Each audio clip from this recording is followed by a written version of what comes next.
Y ya está grabando, ¿sí? Ahí está, ya está grabando. A ver, vamos a comenzar con los puntos que tenemos planificados para esta cuarta sesión, que son estos 4 puntos: estándares y el checklist de desarrollo y diseño. Vamos a revisar cómo está implementada la seguridad en todos nuestros responses, y el tema de vulnerabilidades en base al top 10 de OWASP, ¿no? Que es una entidad, que es un organismo que reúne ciertas vulnerabilidades, ¿no? Lo que son las más comunes y más críticas en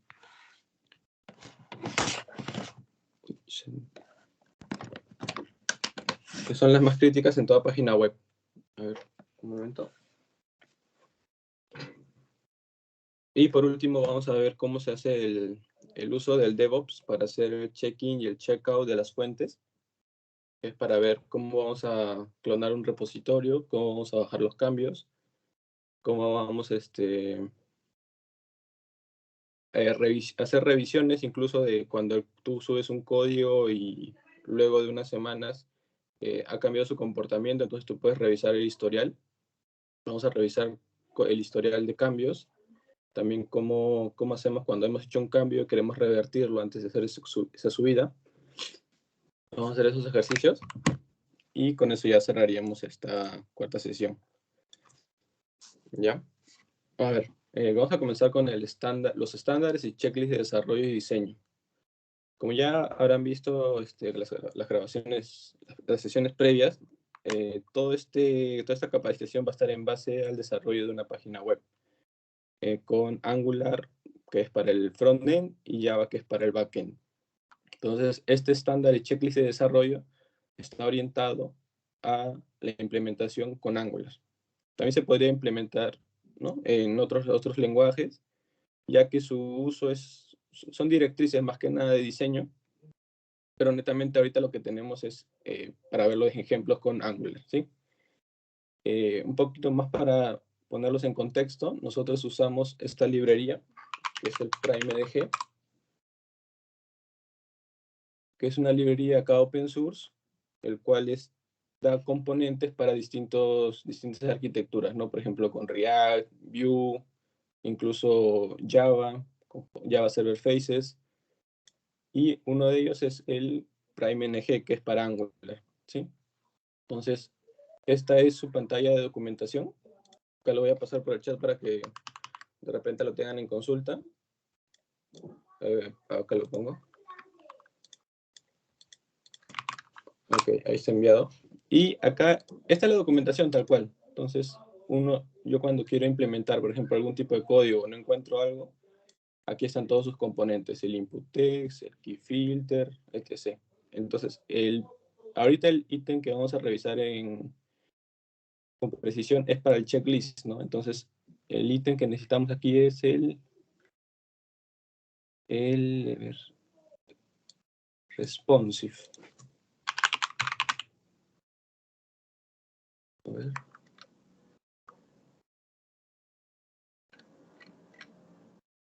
Acá. Bueno, acá tengo igual la captura. Vamos a revisar entonces diseño, ¿sí? Aquí está. Por ejemplo, vamos a comenzar con este documento Word. Este documento de acá.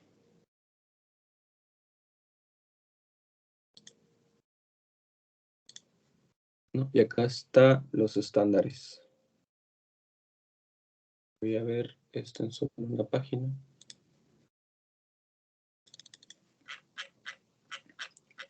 Y ya. Entonces, este es el diseño de pantallas para las interfaces de usuario en una web, ¿no? Entonces, acá más o menos hacemos una revisión de las pantallas más comunes, ¿no? Que es el inicio, por ejemplo, del login. Más adelante vamos a ver cómo está el tema de la distribución de elementos en un listado y mantenimiento, ¿no? Entonces comenzamos, por ejemplo, con el login. Los login, por default, casi siempre van a tener la misma distribución. Este, este grupo de componentes, ¿no?, del usuario, clave, compañía, centrado, ¿no? Y todo no va a estar centrado verticalmente, sino, no horizontal, solo, claro, sería horizontalmente. verticalmente siempre lo ponemos hacia el top, al superior, y ahí colocamos el logo del cliente, ¿no? Hay casos en el que el logo es, el cliente tiene más de una compañía, ¿no? Porque es multiempresa. Entonces, cuando hay esos cambios, como inicialmente en el login nosotros no tenemos aún interacción con base de datos, no tenemos interacción con lógica, incluso no seleccionar una compañía, lo que solemos hacer nosotros es indicarle al usuario que nos pase una imagen genérica que haga referencia a todo el grupo corporativo, ¿no? Por ejemplo. Y ya internamente, cuando carga el menú, cuando el usuario se loguea, ahí ya podemos identificar cuál es su compañía y ahí es donde colocamos, por ejemplo, estos logos en los menús, acá en el panel derecho, ya que ya tenemos el usuario, entonces podemos identificar cuál es su compañía y ir a buscar el recurso correcto de su logo. Pero inicialmente colocamos un logo genérico en la parte superior. ¿Ok? Aquí los siguientes, los datos de ingreso del usuario y clave deben estar así alineados en el medio. Y abajo siempre colocamos los dos botones, ¿no? Ingresar y recuperar la clave. Además, tenemos que indicar siempre cuál es la versión que se está desplegando.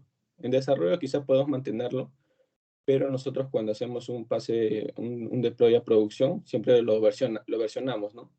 Tenemos dos formas ahí de versionamiento. El versionamiento clásico, que es con el 1.00, siendo 1 cuando es un cambio mayor, el segundo 0 es cuando es alguna mejora, una mejora, y el último dígito es cuando se están solucionando errores, ¿no?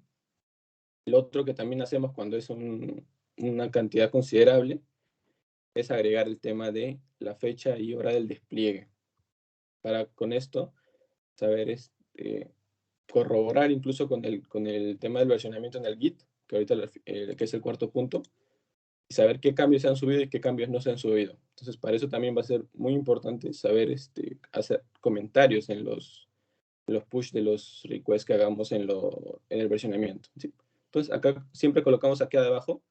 Lo que solemos hacer a veces es porque a veces nos ha pasado que el cliente dice, no, ¿qué es este número? Me parece un poco extraño. Es colocarlo en blanco. Entonces, si lo colocamos en blanco, ya no se ve, pero internamente nosotros podemos señalar con el doble clic y poder ver ahí el versionamiento. Ya el cliente no lo revisa, ¿no? Esto es para un cotejamiento interno. A ver, siguiente puntos. Este es el formulario principal, ¿no? Que es la distribución del esqueleto de toda la arquitectura. Tenemos acá en la parte superior el logo, seguido de toda esta franja. Nosotros lo utilizamos para colocar en qué pantalla está el usuario. Como acá pueden ver, este es el tipo de cambio diario, este es su listado, ¿no? Seguimos esa estructura. El nombre del objeto y si es un listado, un mantenimiento. E incluso cuando entramos, por ejemplo, a edición o ver, se agrega también qué estamos haciendo, ¿no? Ver. Es la barra de estatus, barra de menús, podríamos decir, barra de título, perdón. Entonces, acá aparece editar, por ejemplo, ¿no? Entonces, acá en la barra superior siempre va en dónde está el usuario, en relación al menú. Siguiente punto. Claro, al lado del icono también, nosotros le habilitamos siempre que pueda colapsar o mantener el menú, ¿no? Por ejemplo, esta opción. Esto ya es parte de la arquitectura, pero si se va a usar otra plantilla, siempre debemos colocarlo, ¿no? Porque a veces el formulario es un poco grande, entonces con esto ya le distribuís un poco mejor los elementos, no está tan aplastado. Y también por default, ahorita, por ejemplo, en este cliente nos han pedido que todo el menú siempre esté retraído, ¿no?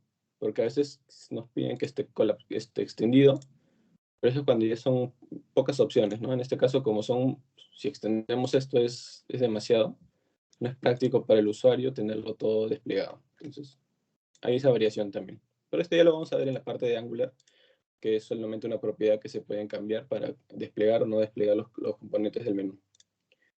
Ya. El siguiente dice, al lado izquierdo estamos el tema del cerrar sesión, ¿no? Que es acá al final. Y también nosotros acá debemos mostrar en la barra de menú el nombre del usuario y el cargo que tiene. En este caso, donde se coloca normalmente, para este cliente Caja Cusco nos han pedido que mostremos el periodo contable. Entonces, esta es información adicional. Y la información del usuario la hemos colocado en la parte superior. En estos dos lugares pueden estar, que es lo que casi siempre no varía, no se pone en otro lado. Acá va la foto del cliente, su nombre, y acá va su cargo o la compañía. Esto puede variar, ¿no? En este caso nos pidieron que siempre se vea la compañía, pero también puede ser su cargo. Esos son los 3 puntos, los 3 datos que nos piden: periodo, compañía y nombre o cargo. Pero esa es la estructura, ¿no? Menú, top, perfil, salir. No, aquí está el menú que va a estar ordenado, que se puede especificar opciones, se ordena jerárquicamente. Esto igual tiene para ordenar, en la base de datos tiene un campo que es orden. Entonces, en base a eso se puede hacer se puede manipular cuál va a ser la posición de cada ítem en el menú, ¿no? Y solo se visualizarán de acuerdo a los permisos que tenga el acceso al usuario. Entonces, para eso nosotros utilizamos lo que es las tablas de perfil, las tablas de seguridad perfil usuario, que creo que todos conocemos, y ahí hacemos nosotros la construcción de este menú. El método es único, no cambia, entonces igual lo vamos a revisar más adelante cuando veamos ya la parte de Java, pero lo único que es esto es que nos retorna la lista de opciones a la vista. La lista de opciones no está definida en la parte del frontend, sino el backend lo evalúa en base al usuario actual, y esto es lo que se pinta. ¿Okay? Aquí. Esta es la pantalla de listados. ¿Ya? Entonces ya vamos a avanzar a un listado, por ejemplo. Entonces, en los listados nosotros siempre colocamos en la parte superior el título del mantenimiento, por ejemplo, tipo de cambio, y luego su acción, listado. Ha habido otros casos en el que es mantenimiento, que es edición, ver, por ejemplo, hacer copias, revisión, aprobación, workflow. Son distintas acciones. Luego, en la parte inferior ya se muestran los criterios de búsqueda, por ejemplo, fecha cambio o un rango de fechas, etc. ¿No? Acá están. Y ya luego están lo que es por default, ¿no? Los botones, que casi siempre es común, que es botón nuevo, botón buscar. Esto también acá lo tenemos ya como genéricos, no hay necesidad de estar manipulando. Y en unos casos nos piden exportar siempre las listas. Entonces, para esto, son componentes genéricos esto. O sea, toda la vista son componentes. Y esta sección de botones, casi todos los listados las comparten. Entonces, nuevo, exportar y buscar, ¿no? Entonces, en exportar tenemos en Excel, en PDF, en XML, en JSON. Entonces, esto ya es un genérico ya. Entonces va a realizar. Lo único que se hace es indicarle al componente listado que lo requiere, ¿no? Entonces, puedes exportarlo en JSON, por ejemplo. Esto lo que hace es coger la lista de aquí, y como ya trabajamos con nosotros con objetos JSON, ya solamente lo escribe en un archivo, porque el objeto en sí ya lo tenemos armado, ¿no? Ok. Y las acciones son en ese orden, ¿no? Siempre editar, luego inactivar si lo tienen, eliminar. Muy pocas veces he visto eliminares, pero sí van en ese orden, ¿no? Primero editar, los inactivar y eliminar.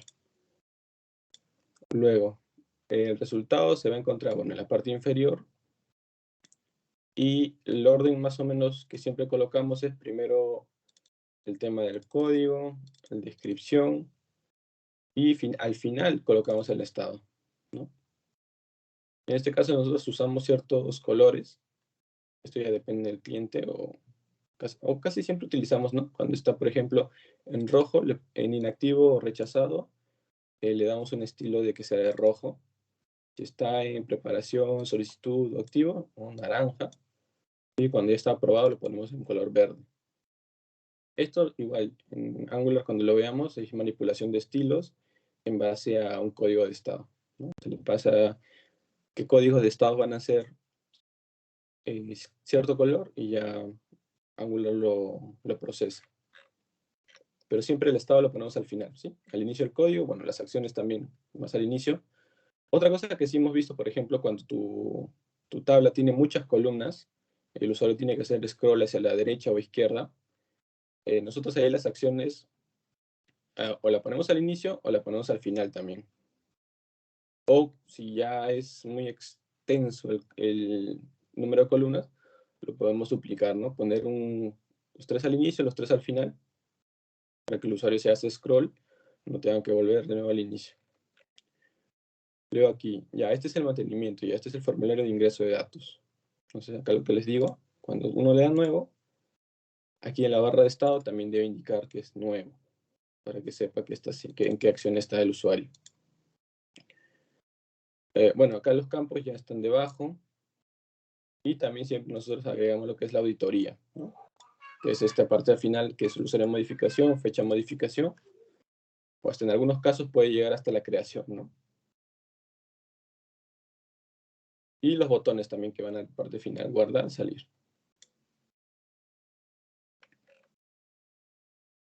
El otro tipo de componentes que nosotros manejamos, aparte del listado, son que son similares, son los selectores. Creo que todos lados tenemos selectores. Por ejemplo, voy a entrar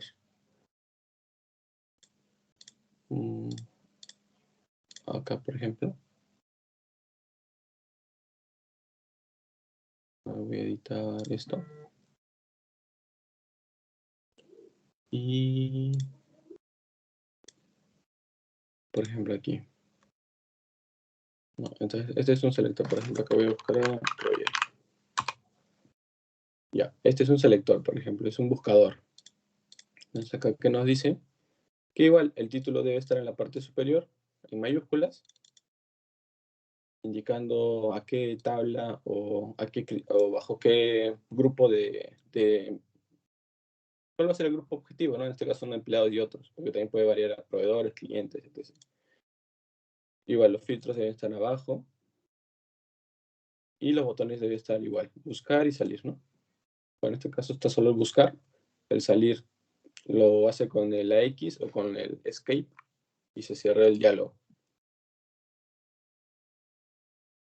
Bueno, acá el formulario ya es la tabla, los campos y tiene su acción, ¿no? Cuando le hacen el check, se selecciona el dato, por ejemplo. Usamos el check, no usamos el doble clic porque a veces nos piden seleccionar varios y con el check ya nos apoyamos un poco mejor para controlar qué registros están seleccionados. Acá, recomendaciones. Ya que en los nombres nosotros no ponemos el igual, ¿no? A veces hemos visto que algunas pantallas ponen descripción igual y origen de datos igual, por ejemplo. No es necesario, directamente colocamos la etiqueta. Acá en los años, por ejemplo, a ver, algo de años, aquí. Acá en los años, por default, todos los componentes de calendario no tienen esta búsqueda por año, por mes, ¿no? Entonces, siempre tenemos que activarla manualmente. Son dos opciones que al final se activan.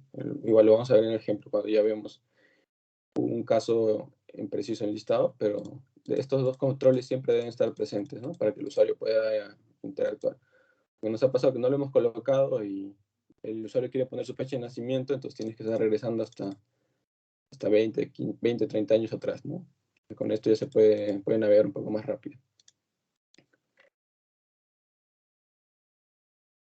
Los estados son un combo y lo otro es los iconos, ¿no? Entonces, el botón nuevo, acá voy a hacer un poco zoom, el botón nuevo siempre va a tener este icono del plus, del más, el botón buscar va a tener estos binoculares, el botón grabar va a tener acá el disquete, el salir esta flecha hacia la izquierda, y acá el exportar Excel ya tiene el iconito del file con la letra de la X de Excel.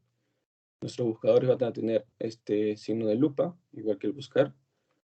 El tema de aprobaciones, el check o el X. El editar es este lápiz.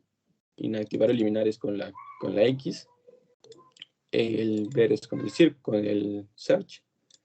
Acá el imprimir también tenemos el icono. Y los buscadores, ¿no? Que tienen para buscar y eliminar el cuadrito, que es esto de acá.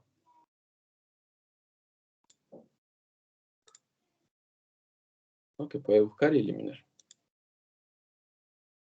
Este tema del espacio entre cada label y el campo siguiente, podemos indicarlo acá manualmente, ¿no? 25 píxeles u 80, pero lo otro es usar ya la distribución del responsive que nos da el PrimeNG. Ahorita no encuentro la página, pero ahorita en el Excel que tenemos aquí, ahí vamos a ver un poco más de la distribución. Entonces continuamos, igual el tema de acá de la distribución. El tipo de fuente también no... bueno, si va a ser un framework aparte, tienen que seguir esto, ¿no? Arial y 11. O configurarlo ya generalmente en modo genérico en toda su aplicación de estilos. Ya, en títulos, bueno, siempre utilizamos mayúsculas.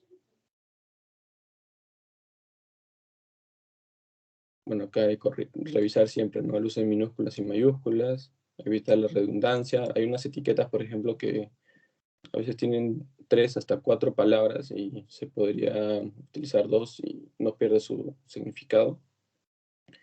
Siempre revisar el tema de tildes, ¿no? Porque a veces por escribir rápido no se nos pasan. Los campos obligatorios. Los campos obligatorios siempre deben estar en color rojo. Por ejemplo, acá te voy a abrir mantenimiento. Por ejemplo, acá no, estado inicial. Entonces este color rojo indica de que es requerido este valor. No puedes dejarlo en selección. Y si yo intento guardar, tiene que salirme una alerta relacionada a ese campo. Y otra cosa muy importante es el orden de cómo van a salir las validaciones, ¿no? Por ejemplo, si yo acá en este segundo tab tengo un campo que es requerido y acá en el primero otro campo que es requerido, si yo guardo, primero tiene que salirme el campo de este primer tab. Barro con esto y luego barro con esto, ¿no? De arriba hacia abajo, de izquierda a derecha. Porque a veces uno solo agrega validaciones y primero validas el último, luego validas el primero, entonces no hay, visualmente el usuario se puede perder buscando los campos, ¿no? Que estén en una línea, que sean secuenciales, lo más pegado.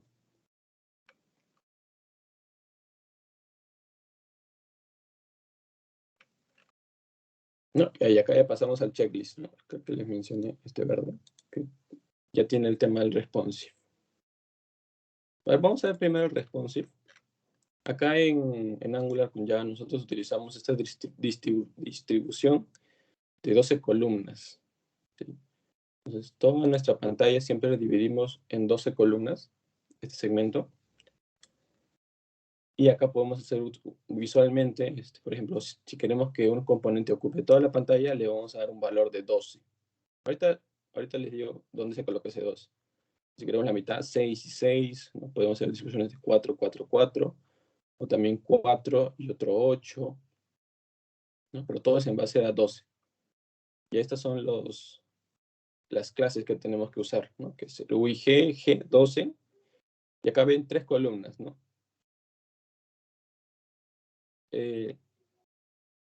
Aquí la que nos interesa a nosotros y la que siempre vamos a editar es la que está más, acá voy a abrir un ejemplo,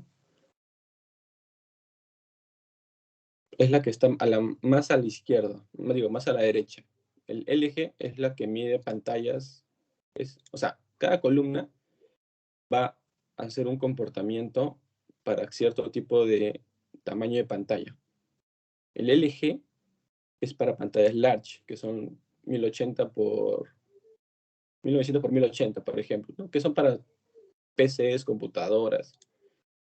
La segunda columna, que es medium, son ya para, por ejemplo, tablets. ¿Cómo vas a hacer tu distribución cuando sean tablets? Y la última ya que son para dispositivos móviles, ¿no? Que es la más chiquita. Entonces, cuando son dispositivos móviles, normalmente nosotros, por ejemplo, aquí te muestro, a ver, simple, tipo de cambio, ¿no? Por ejemplo, a ver, si tengo aquí, esa es una pantalla regular, que es la tercera columna. Entonces acá mi distribución tiene que ser en base a 12. Por ejemplo, este nuevo exportar y buscar tiene que ser, podemos visualizarlo acá, ¿no? Abrimos la consola, siempre en cualquier navegador, clic derecho, inspeccionar. Con el puntero podemos seleccionar un objeto, por ejemplo este, y este tiene acá un 2, ¿no? Entonces son 2 posiciones. Y no tiene una tercera columna porque directamente pasa a ver si lo hago aquí. No, acá, por ejemplo, que este es el tamaño tablet, como no le he indicado aquí cuál va a ser su comportamiento, toma el comportamiento del más cercano, en este caso, el tamaño del móviles. ¿no? Porque nosotros en móviles, cuando es chico, ocupamos el botón, ocupamos los filtros siempre en toda la pantalla. No hacemos un corte porque como es tan chico se pierde. Entonces siempre ocupamos el 12 para pantallas chicas. Para pantallas medias, aquí también hubiéramos podido hacer, no sé, de repente una división. Acá la puedo realizar, por ejemplo, ¿no?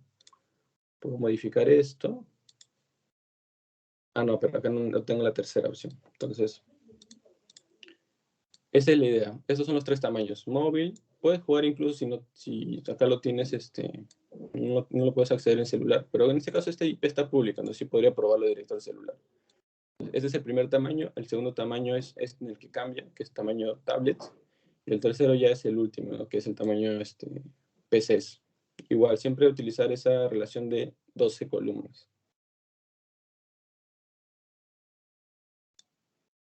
Acá, este es ya el tema de estilos de cada de nuestra hoja.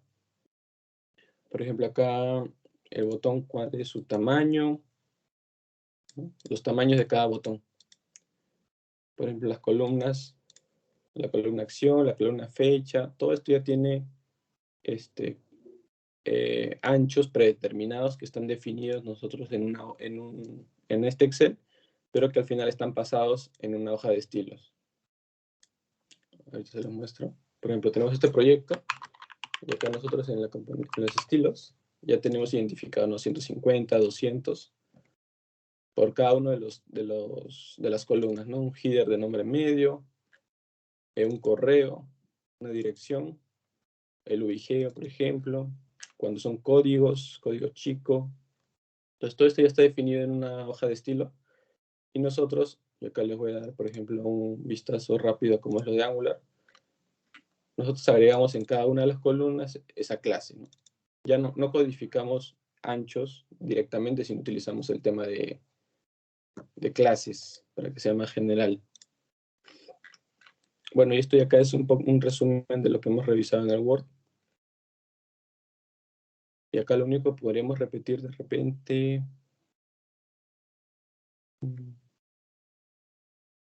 Bueno, igual es el tema de orden acá. Por ejemplo, podemos revisar el tema de seguridad. Validar que las contraseñas y los datos deben estar encriptadas. Bueno, acá maneja el estándar de Spring, ¿no? Es encriptación. Y que eso sí es muy importante y hay que tener en cuenta que este link no debe mostrar, por ejemplo, ítem. O sea, no se debe ser por ejemplo, si yo acá doy nuevo, esto se quedó en listado. Si acá yo le doy en editar, también se quedó pegado, ¿no? Entonces no debo, casi siempre lo dejamos en la URL de los listados. Porque internamente, vamos a ver más adelante, cuando nosotros editemos, lo que hacemos es aquí pasarle la llave primaria, la referencia de este registro, por el link, por la URL. Pero eso tenemos que ocultarlo. Entonces, para ocultarlo también tiene un mecanismo, que vamos a revisarlo, y no debemos, por ejemplo, esto al final es un tipo mantenimiento. Por ejemplo, slash, acá subver, y acá es la PK, ¿no? Por ejemplo, 2021-0101, por ejemplo. Entonces, esto que es lo normal, así se hace el pase de pantallas, tiene que ocultarse y quedarse pegada la URL actual, ¿no? No estamos mostrando información y por los links van a poder acceder a los usuarios. Entonces, eso tiene que estar restringido.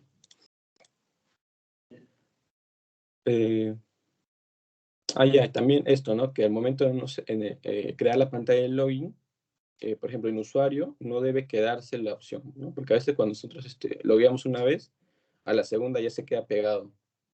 Y eso no es parte del aplicativo web, sino eso pasa a veces con los browsers, es su comportamiento, que te traten de recordar.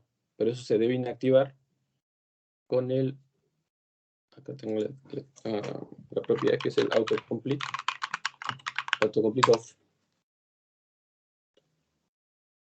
¿no? Entonces, en el formulario nosotros colocamos, ¿no? Autocomplete off y ya se inhabilita todos los inputs para que se guarden, ¿no? Autocomplete off en el input. Y ya, revisamos el responsive, los estilos. Todos estos documentos al final también se los vamos a pasar para que le den de repente una revisada si es que he ido un poquito rápido. no nos gane la hora.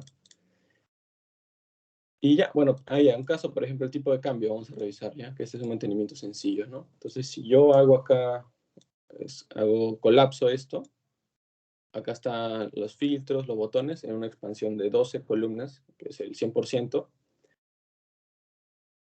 Por ejemplo, acá la alineación de esta tabla, por ejemplo, ¿no?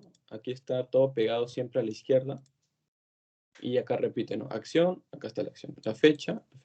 Opción de oficial compra, ¿no? Esta vista es un poco distinta a esta de acá, ¿no? Donde está solamente una vez el header, columnas para abajo. En cambio acá, la columna se repite por cada uno de los registros para tener visualización de todo el dato.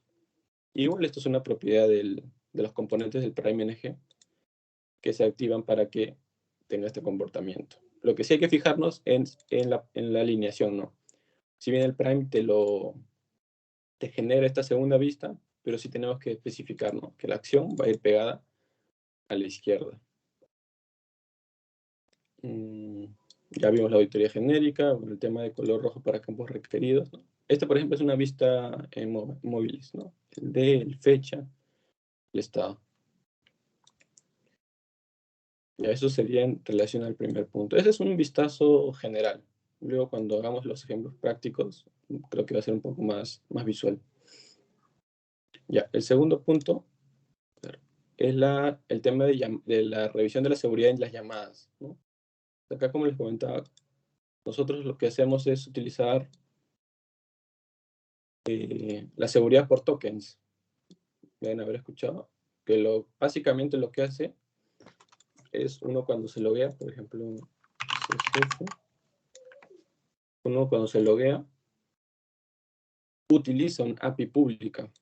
O sea, el login en todas las aplicaciones está público. O sea, cualquier persona puede interceptar eso y usar ese login. Pero ya luego, la generación de este menú, los listados, todas estas son APIs, todos son estos APIs. Todo esto debe estar bloqueado para el público. Entonces, ¿cómo si van a poder interactuar? Es a través de estos tokens que nosotros generamos al hacer un login, ¿no? Entonces, así nosotros manejamos la seguridad. Todas nuestras APIs están bloqueadas y solicitan un token al usuario para saber cuál es su identificación. Entonces, ese es el mecanismo. Y ahorita les voy a mostrar cómo es la trazabilidad, ¿no? Por ejemplo, yo puedo entrar acá a inspeccionar Network, que es la llamada todo el backend. Mi usuario, cargar mi compañía. ¿No? Acá con cargar la compañía ya podemos, por ejemplo, interceptar que este listar compañía por usuario es público, porque aún no me he logueado. Voy a borrar para tener un poco más limpio y acá le doy a ingresar.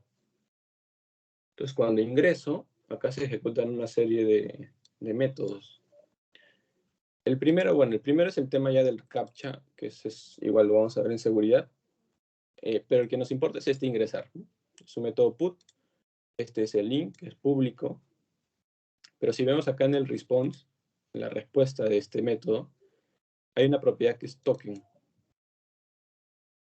Ese es el token de seguridad. Entonces, esta cadena se va a guardar en la memoria de toda la aplicación, ¿no? En el storage de la sesión. Entonces, nosotros si vemos aquí está el key y el value. Ese es el que nos importa. Entonces, nosotros a partir de que hagamos cualquier tipo de response, de request, perdón, por ejemplo, listado, voy a limpiar mi network, y acá le doy buscar, podemos ver si selecciono ese request, ¿no? Por ejemplo, en headers puedo ver cuál es la ruta, pero si bajo un poco más, en los headers, ¿no? Que son estas etiquetas adicionales, puedo ver una columna que dice autorización, que es bearer, que es una convención, y luego es el token.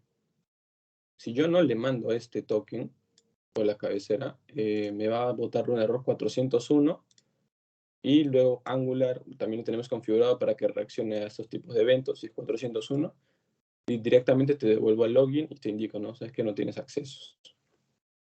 Entonces, esa sería la trazabilidad que nosotros hacemos, ¿no? Logueamos, guardamos acá en el storage, en la sesión, y cada vez que hacemos una petición, lo agregamos aquí en la cabecera.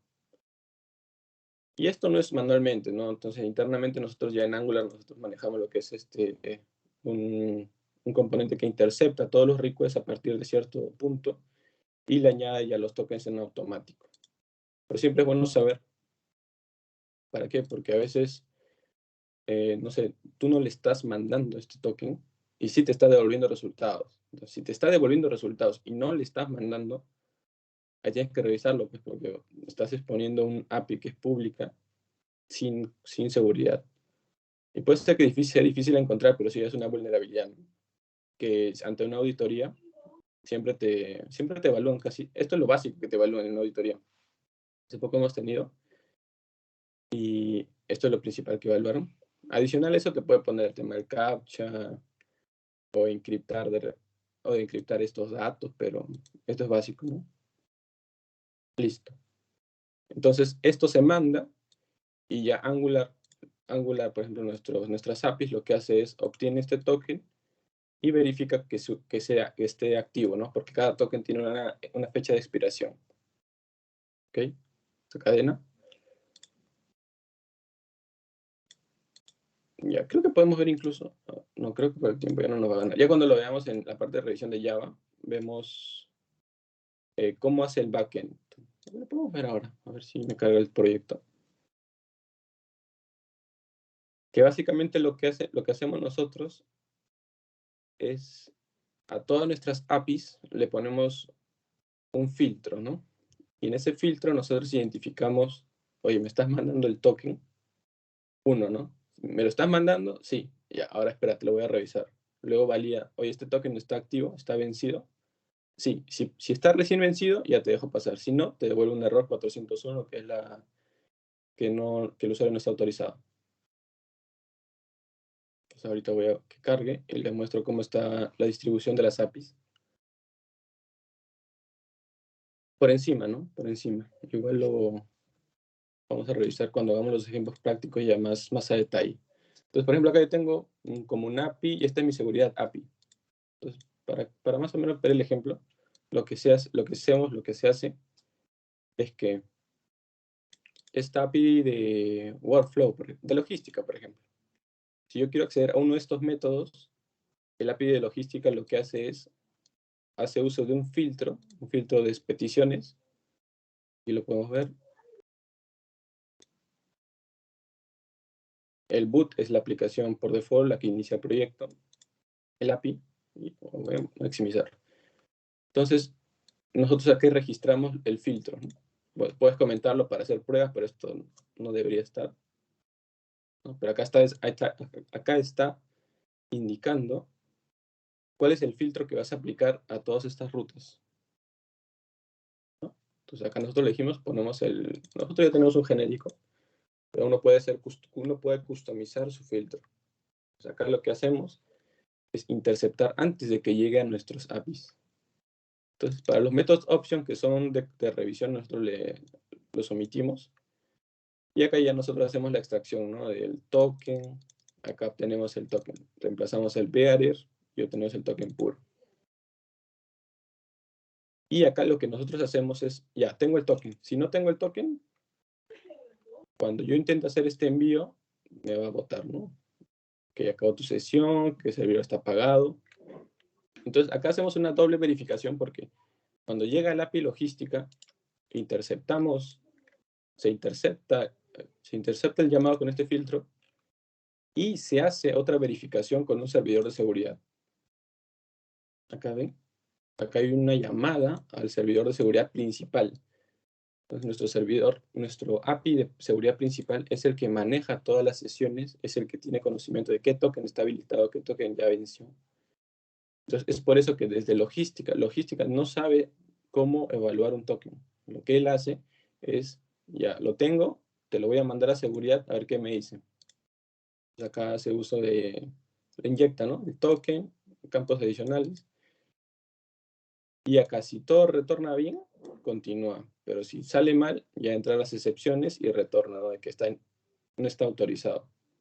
Entonces, nuestro servidor de seguridad es el que centraliza todas estas validaciones. Y es el que centraliza, es el que crea, registra y valida y tiene el control de todos los tokens. porque en el token, como vean, acá no está el usuario, pues acá hay una información, eso es como una llave, pero lo que esta llave significa lo tiene el API de seguridad, ¿no? Ahí hay por ejemplo, un map que tiene la llave con el valor del usuario, donde están todos sus datos, su fecha de expiración, ¿no? Fecha de creación del token, etc. Entonces, esto es como que todo el flujo que pasa una solicitud. Ya. Lo siguiente es, y todo lo que debería pasar normalmente, ¿no? Lo básico. Esa es una seguridad que cumple con, con las métricas, ¿no? De LOWASP. Y acá vamos a ver el top 10. Este top 10 que tenemos aquí son 10 vulnerabilidades que hemos encontrado. No que hemos encontrado, sino que están definidas en este grupo. Por ejemplo, acá si yo busco WASP top 10.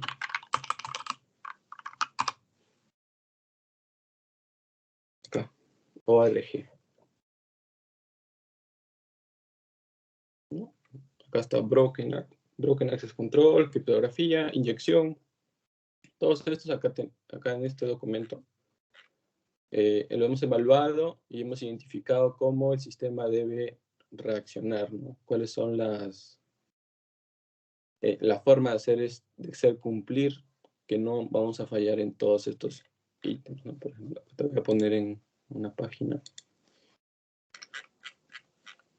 Y acá está, ¿no? La referencia. Bueno, acá ya es como para un estudio que nos han pedido, en donde identificamos, ¿no? Frontend, que nosotros manejamos son 2 webs, y en el backend son N APIs, ¿no? Y lo otro es el servidor, ¿no? Puede ser un Tomcat 8, Wildfly, IIS. Para todos esos tres, pues, se tiene que aplicar. U otro, ¿no? Que se tenga. Por ejemplo, la más común es la inyección SQL, ¿no? Es esa que, por ejemplo, en el login te intentan inyectar, ¿no? La comilla, que sea igual a 1 es igual a 1, ¿no? El OR, creo, algo por el estilo. Entonces, eso se activa cuando tú en tus consultas utilizas la concatenación. No tienes que hacer concatenaciones. Ya sea si quieres hacer algo dinámico, tampoco. Tienes que manejar todo por parámetros, tienes que pasarlo. Entonces, acá vamos a ver cómo está manejada la SQL inyección. Entonces, para esto nosotros ya tenemos métodos genéricos, ¿sí? Nosotros podemos hacer, por ejemplo, un listado que te muestro para revisar. No sé, pues, Google H subasta.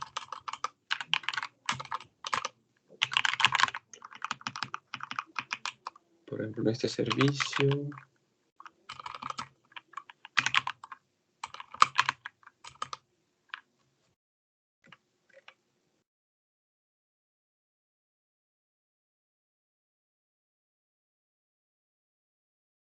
Por ejemplo, acá. Allá, por ejemplo, aquí, mira, entonces, para hacer un listado, nosotros ya tenemos un método genérico que es listar por query, al cual le pasamos un objeto que va a definir cuál va a ser la estructura de cada registro.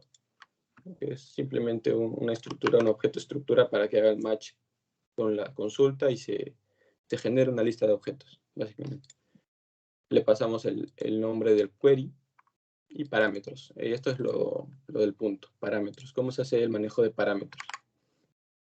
Aquí nosotros manejamos los parámetros, siempre lo pasamos utilizando esta clase, ¿no? Dominio parámetro persistencia, al cual indicamos, este es tu llave, tu clave, y este es tu valor.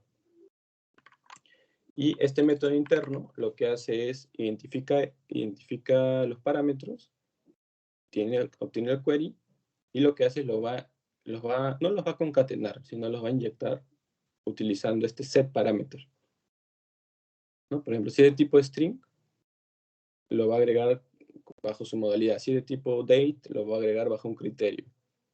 Pero la inyección del parámetro es a través de este método setParameter. No es directa, no es un replay sencillo, sino es utilizando este mecanismo. Entonces, toda la interacción que se haga, pueden crearse un método genérico que al final derive en este query nosotros manejamos en nuestro caso un ORM que es Hibernate, ¿sí? Hay otros ORMs, sí, también tiene sus mecanismos para inyectar parámetros también. Lo que no se debe hacer es concatenar, porque ahí es donde te pueden inyectar algo y hasta te pueden borrar la base de datos haciendo esto. Bueno, si es que el usuario tiene los permisos requeridos, ¿no? Ya, el otro es autenticación. Nosotros acá lo que indicamos es que para este caso Spring a nivel general ya tiene su lógica para el tema de intentos fallidos, ¿no? De que luego tantos intentos se almacenan y se bloquea. Entonces acá no hay problema. Entonces sí podemos, o sea, en un ataque de fuerza bruta no pueden sacarnos las claves. Uno, por el tema de intentos máximos que te bloqueas. Y dos, que nosotros acá lo reforzamos por solicitud del usuario, de una consultora, que es el tema del CAPTCHA. Lo del CAPTCHA ya te indica de que no lo están haciendo de forma automática, sino hay una interacción manual. Incluso les puedo pasar, a ver, o ya me lo piden luego, porque justo hace poco hice, sí, hace unos meses hicimos esta implementación de cómo habilitar el CAPTCHA. Porque no es solamente colocarlo en la vista, sino es colocarlo en la vista y este CAPTCHA lo que hace es una evaluación del contexto donde está. Esto lo hace el propio CAPTCHA. Hace una evaluación, te genera un token que contiene dicha evaluación y ese token se envía a nuestro backend. Nuestro backend lo que hace es revisa ese token, lo contabiliza con el reCAPTCHA de Google y ahí recién te dice, oye, ¿sabes qué? Puedes avanzar. Pero eso es nuevo, recién lo hemos implementado, pero lo tenemos ahí en un manual que es genérico, entonces se podría aplicar a cualquier página web. Ya, que seguimos, a ver, ¿qué hora es? Muy bien, estamos con la hora. El siguiente punto es que también nos ha pedido que encriptemos la clave del usuario. Entonces, desde Angular, cuando uno va a hacer su login, la clave se encripta. Y nosotros la encriptamos con la misma clave, o sea, utilizamos su clave para encriptar su clave, lo que es el hash. El hashing no te encripta, sino te lo hashea. Entonces es diferente, porque tú cuando encriptas puedes desencriptar. Tú cuando implementas este hash, lo que te sale no lo puedes revertir. Eso es lo bueno. Entonces lo hasheamos con su propia clave y, ¿qué más? Y cuando nosotros hacemos el login, obtenemos la clave de la base de datos, la hasheamos también con su misma clave y si coinciden, ahí recién hacemos la validación, ¿no? O sea, en ningún momento conocemos, o sea, llega la clave como correcta, ¿no? Para eso utilizamos esta librería que es MD5, que hace este mecanismo, ¿no? Que es un juego de cadenas al final. Te devuelve una cadena distinta. Entonces, con eso ya lo estamos protegiendo el intento de broken authentication. ¿Por qué? Porque a veces los servidores, tu servidor Tomcat, tu servidor IIS o Wildfly, guarda un registro de cada una de estos requests. Guarda un registro y también entre la comunicación, ¿no? de tu cliente con tu servidor. En ese puente, un atacante puede interceptar esas movidas, esas llamadas. Entonces, al nosotros hashearle la clave, no va a obtener nada. Entonces, esa es otra manera de encriptar, de proteger que nos obtengan los usuarios y clave. El otro punto es la exposición de data sensible. En este punto sí tuvimos ahí ahí diferimos porque nosotros, nuestro RP, en todos los listados siempre te aparece el código del requerimiento, el código del empleado. Entonces, data siempre está expuesta. Lo que sí hicimos es que, por ejemplo, si tenemos un listado donde solo te muestras 4 campos, el resultado que tú le mandas del backend al frontend tiene que ser solamente esos 4 campos. O sea, tú no puedes hacerte un listar de todos los campos de la tabla porque es sencillo y devolver todo eso y, bueno, solo utilizo esas 2 columnas, ¿no? Pero tu objeto de backend está devolviendo todo, ¿no? Entonces, tienes que ser, tienes que devolver solo lo necesario que vas a mostrar. Así porque es más rápido, te devuelven todo, pero solo lo que vas a necesitar. ¿Para qué? Para si te auditan, decir, no, sabes que estos 3 campos se muestran, entonces necesito pasarlo siempre, ¿no? Igual, ¿no? En un proceso de permisos, por ejemplo, siempre aparece el número de solicitud, entonces no te lo puedo ocultar, es parte de. El otro punto son el uso de XMLs.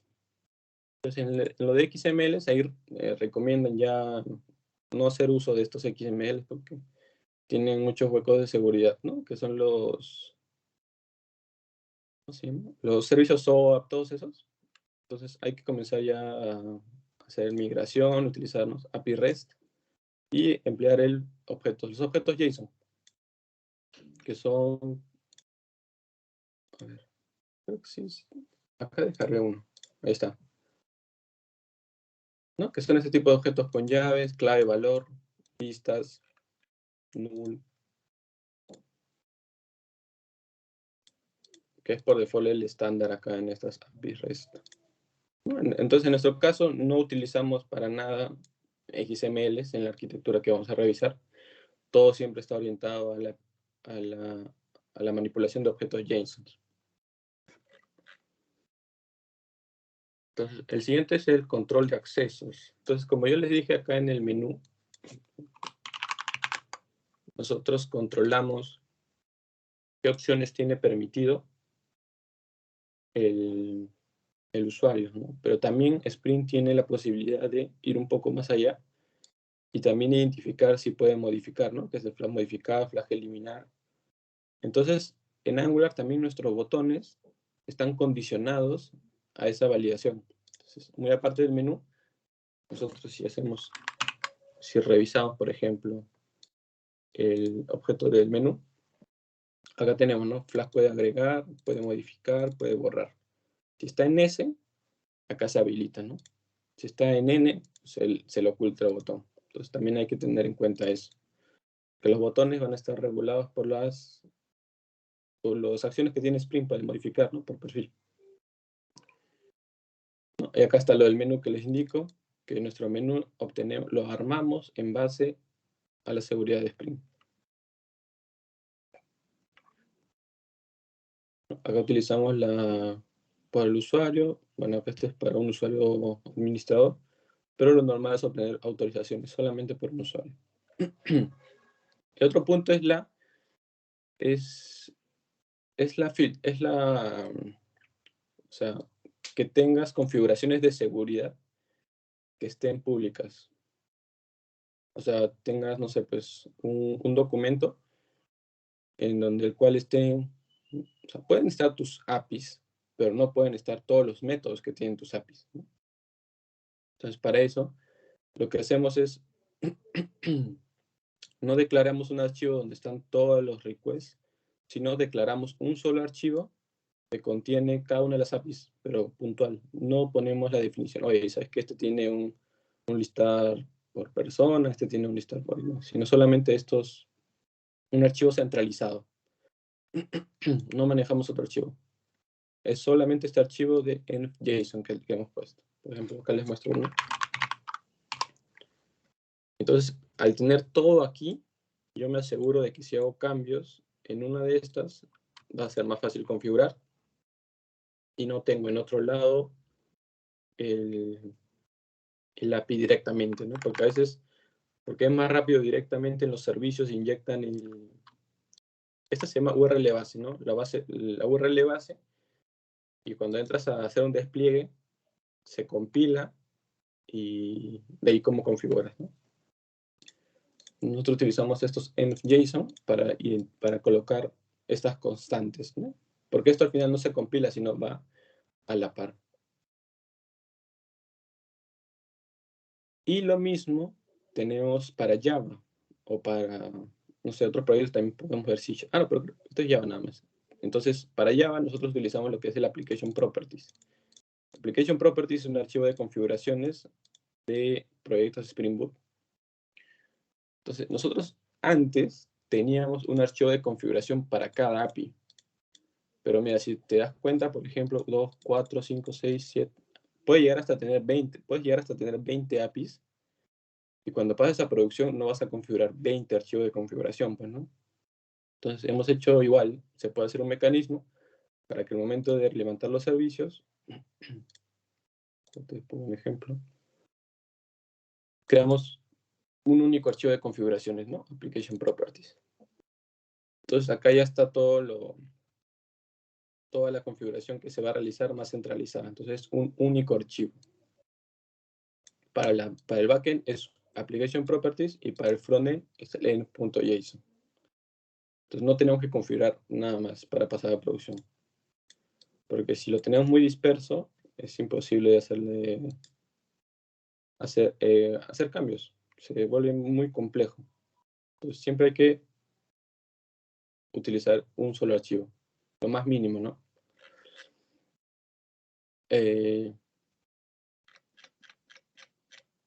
Ya. Y otro tipo de configuración que agregamos es que nosotros, el tema de base de datos, la conexión a la base de datos la estamos encriptando.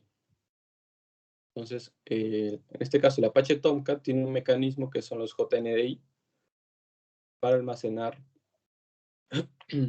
las cadenas de conexión. Entonces, aquí colocamos una URI encriptada, el usuario también encriptado, el password encriptado, pero le pasamos en Factory una clase, la clase que va a desencriptarlo, ¿no? Entonces,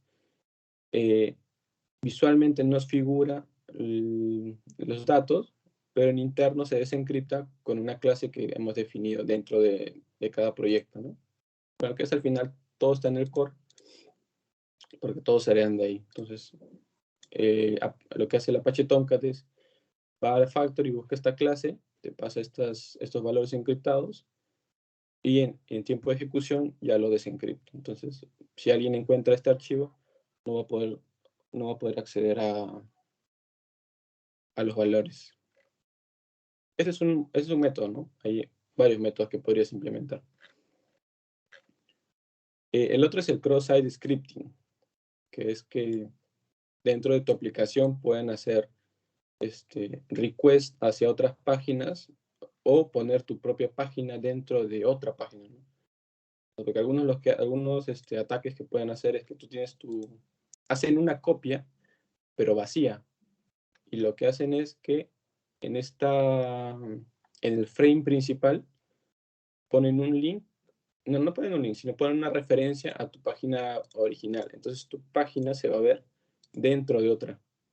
Y dentro de la página que estás recubriendo, ahí ya te pueden sacar los datos. Pueden interactuar con la página hija y te pueden hacer una copia o pueden desviarte las llamadas, ¿no? Entonces, para eso, bueno, en este caso nosotros utilizamos el Angular, que ya por default te evita eso, ¿no? Al tener Angular, dice que sistemáticamente ya bloquea toda esta vulnerabilidad. Entonces, no hay que hacer ninguna configuración adicional. El otro es la deserialización, ¿no? Este punto lo que indica es que, por ejemplo, si tú le hacen guardar, el usuario puede obtener tu guardar, puede llevarse tu token y el estado le cambia, pues, ¿no? Oye, no quiero que estén solicitados, sino te lo pongo en AP. Envío el request con el token, entonces sí puedo, y se guarda, ¿no? Y ya se aprobó. Entonces, eso debe estar, se debe evitar por código. ¿Y cómo se evita? Que en tus guardar siempre lo guardes en solicitado, ¿no? O sea, no importa que te mande acá cualquier cosa, tú en tu guardar siempre guardas en solicitado. Ya en tu método aprobar, ahí recién guardas el aprobado, ¿no? Por ejemplo, nosotros tenemos uno para cada uno y acá nosotros, si va a aprobar, lo reponemos, ¿no? El estado aprobado. Si va a guardar, ¿no? Y la auditoría correspondiente, ¿no? Siempre auditoría correspondiente. Y esta auditoría no se obtiene del envío, sino del token asociado. Entonces, siempre me tienes que mandar el token. Y si siempre me tienes que mandar el token, yo siempre voy a saber quién eres tú. Porque yo en mi API de seguridad, lo que les comenté, tengo una relación de llaves con datos del usuario. Entonces, no importa si acá tú me haces alguna jugada, luego lo que se hace siempre es guardar el último usuario actual, ¿no? Entonces, se puede hacer una auditoría en esos casos. Y bueno, otro punto es el uso de componentes con vulnerabilidades. En este caso, bueno, se hizo una revisión exhaustiva de todos los componentes que utilizábamos en ese proyecto y ninguno arrojó alguna vulnerabilidad. Esto se tiene que hacer cada vez que se va a desplegar para revisar que todo esté ok, ¿no? Y para Java es el POM, ¿no? Que son las jars. Para Angular son esto. ¿Qué les muestro? Mira, por ejemplo, en un proyecto Angular, tus dependencias están en un archivo que se llama package.json. Package.json, acá ves dependencias, y estas son tus librerías versionadas.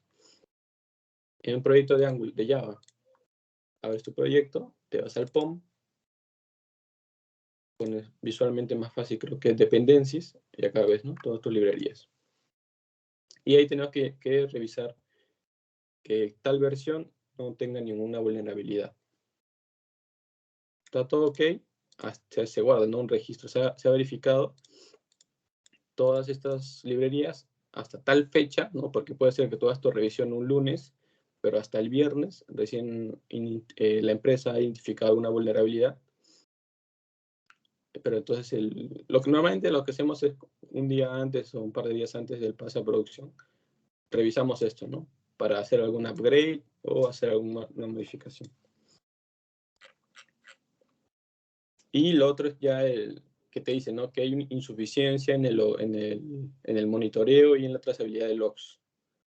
Pero nosotros, bueno, Sprint tiene igual su módulo de auditoría y también tiene lo que son los campos de auditoría, ¿no? Que es última fecha de modificación, último usuario. Y a nivel de web, al menos, siempre nosotros lo ponemos del usuario actual, que está asociado al token. O sea, la persona que se ha logueado siempre se va a tener registro, que ha interactuado con ese registro en base de datos. ¿No? Entonces, esos son, hay otro, el X-Frame Options. Esto ya es configuración interna de los servidores, ¿no? Tomcat, IIS. Por ejemplo, esto se arregla entrando en la configuración de tu Tomcat, en el archivo que es webxml, y se agregan estos filtros, ¿no? Que acá acepte solamente del mismo origen, para que, por ejemplo, te quieran hacer un request, o sea, se llevan tu URL, ¿no? Se llevan tu URL, se llevan tu token, me voy a un Postman, ¿no? Que es, o este es otro software, o el SOAP UI, lo ejecuto, te manipulo algo, pero ya el request no lo estoy haciendo desde la página web, sino lo estoy haciendo desde mi localhost, desde otro origen distinto a este. Entonces, con esa configuración del Apache, se asegura de que siempre sea del mismo origen, ya que nuestra aplicación Angular y nuestra aplicación Java están en un mismo Apache. Entonces, con esto nos aseguramos de que bloquee cualquier otro intento de acceso desde fuera de la web.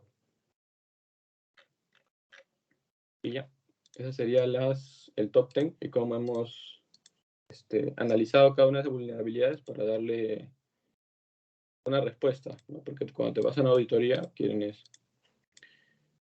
Y ya finalmente el uso del DevOps para check-in, check-out. Creo que lo pasamos para mañana, porque ya esto sí es un poquito más extenso y es más técnico. Porque tenemos reunión mañana. Sí, porque van a ser las 10. Este punto nos va a quedar pendiente. Miércoles, Alejandro. Miércoles. Ya, lo pasamos para el miércoles y ya lo revisamos, ¿no? Que básicamente es cómo hacer el clonado, subir cambios, bajar cambios, cómo evitar que se nos pierdan cambios. Y si ya subimos cambios y nos lo chancan, cómo hacer la búsqueda porque el Git tiene ahí una copia de cada uno de los commits, ¿no? Entonces podemos recuperar cambios siempre y cuando los hayamos subido, que es lo que a veces pasa cuando estás en un equipo grande y varias personas hacen commits. Pero pasa cuando no tienen cuidado, ¿no? Siempre hay que tener cuidado de no sobreescribir cambios de otra persona. Pero se puede repetir. Y ya, ese punto nos queda pendiente, se lo revisamos mañana. Y hemos revisado al menos estos 3 puntos. Ahí les voy a pasar los archivos. Esto es lo que hemos revisado, que son los checklists, el OWASP, el estándar, para que lo tengan en cuenta. El tema de seguridad, todo lo que les mencioné, lo hemos visto así a nivel macro. Ya en las siguientes reuniones vamos a revisar a nivel de código para que les quede más claro, porque puede ser que la revisión hacia general no haya quedado muy claro. Pero la idea es que se queden con el concepto, ¿no? Y ya lo revisamos más adelante.